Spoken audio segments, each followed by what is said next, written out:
So, in some ways, the religious experience begins with a loss of self.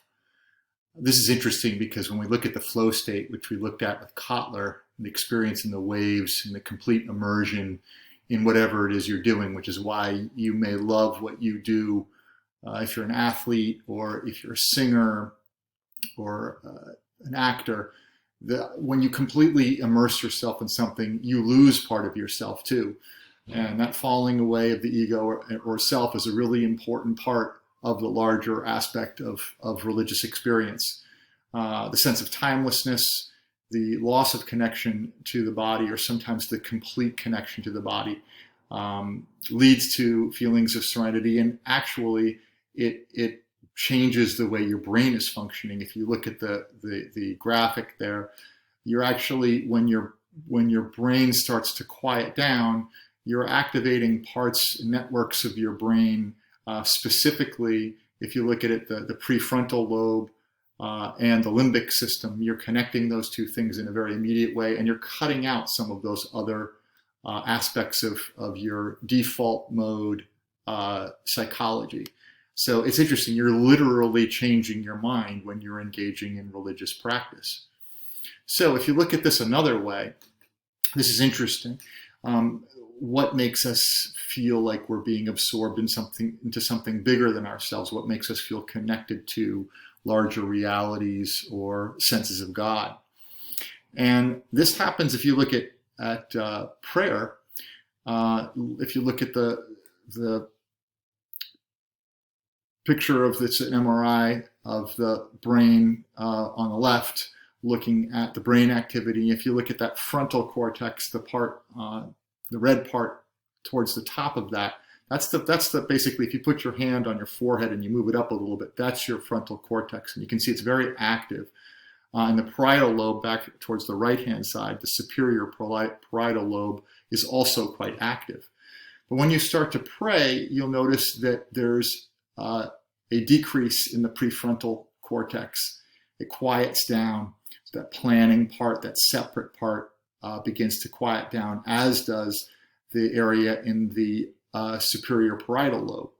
So to make this a little bit clearer, the frontal lobe is the part that basically allows you to feel connections. It's where your sense of love and connectedness comes. Interestingly, that can both be stimulated in religious experience or sometimes quieted. That both of those things work. So it's either a stimulation or a quieting of the frontal lobe, but most importantly, it's the quieting of the parietal lobe, which is the blue part. It's the back part. If you touch the left-hand side of your brain, sort of towards the back, that's where you orient yourself relative to the things around you. So if you have a stroke in that part of your brain, if it gets damaged, you'll begin to actually feel like you are melting into the things around you. Your sense of where your body ends and the world around you starts will literally disappear. So that's very important in terms of giving us a sense of self. But as we begin to quiet the parietal lobe, it can lead to a sense of mystical and religious experience. And prayer will do that. Repetitive dancing will do that. It's interesting that parietal lobe also, it thinks in opposites and is a language center too. So it's the thing that provides both meaning for us, but also can lead us to deeper meaning. So the meaning in terms of a story, which is a more literal meaning, but also a larger meaning. Now, the third part of the brain that we want to focus on is called the limbic system. And we want to focus specifically on the amygdala, which is down towards the bottom of this. It's called the watchdog, and it's stimulated by movement. It's stimulated by bows, it's stimulated by prostrations or yoga postures. And I want you to think about this for a second. If I start to yell, or if I do something like that, you might get startled, and that's your amygdala that's reacting to a sense of fear. You want to see other examples of how the amygdala gets stimulated? You can hear it with Tibetan throat singing. This is going to cause the brain to go quiet, but also stimulate that amygdala.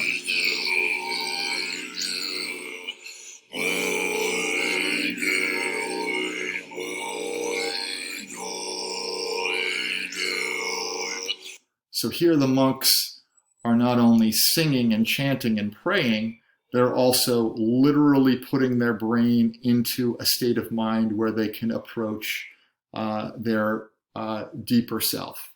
And I think that's really fascinating. You see the same thing, for example, when you think about Muslims who are praying together. Here's a scene from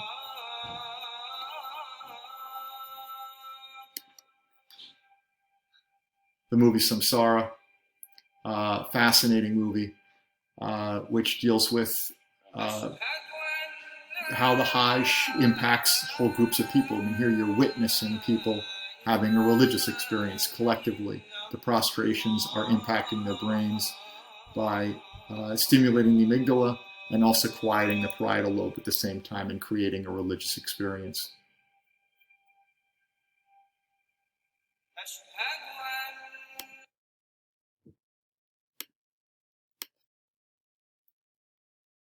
So going back to the limbic system, it becomes another very important part of the religious experience.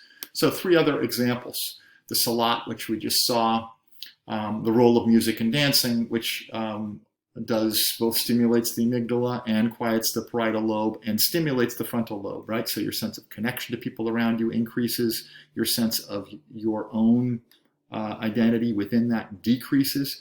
So we're going to look at 2 other examples of this. One from the African American religious experience.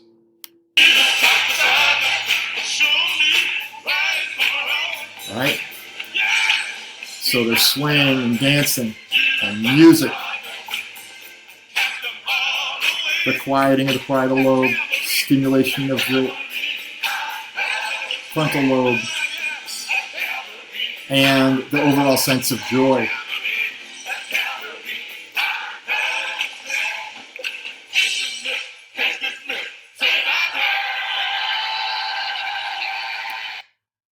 Pretty awesome. And finally, we have the Native American traditions, which involve that same sort of rhythmic dancing, right? Song and sing.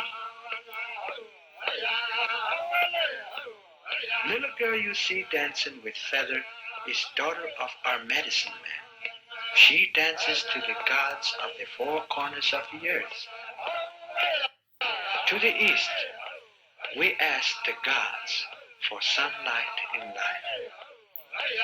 To the north, we ask the gods the magic blanket of the northern lights. Here again, what we're seeing is an extremely wide range of cultural practices, all of them involving rhythmic motion. And rhythmic motion is the thing that triggers, in many cases, that religious experience. So if you look at all these things together, the overarching question is, why would we have a brain that is designed for religious experience? Literally, it is built into our psychology and into our brain that this is not only pleasurable, but it's also something that humans seek on a regular basis across cultures. And many religious people say, well, if we're designed to feel this way, is this evidence that God exists? And wouldn't a God create humans this way? If you want to think about it biologically, then what's the evolutionary advantage of experiencing these higher states of consciousness? So we're going to focus on this last question in class, but I want you to think about these things a little bit before we get there.